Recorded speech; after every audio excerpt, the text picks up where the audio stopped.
Good day, sir. My name is Mary Joy B. Benetes, BS Criminology, Block 14. I'm filming my oral recitation, and my topic is all about ecosystem. If we talk about ecosystem, it is an integrated unit consisting of a community of living organisms such as bacteria, animals, and plants. And the physical environment like air, soil, water, and climates that they are inhabit. So, there are components of ecosystem, biotic and abiotic. So, if we talk about biotic, as a living organism such as bacteria, animals, and plants.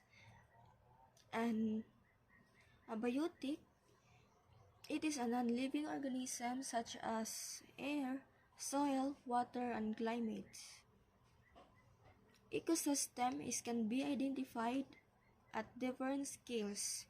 Microsystem, which is a smaller scales of ecosystem, and macrosystem is a larger scale of ecosystem. So the global ecosystem ecosphere can be classified into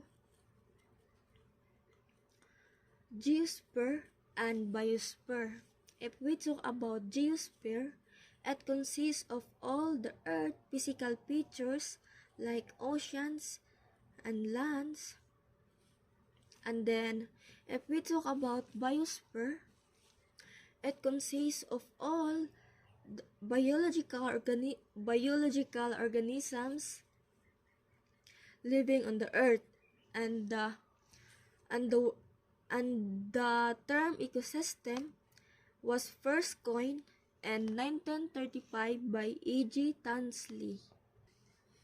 So the organisms in food chain are classified into producer and consumers.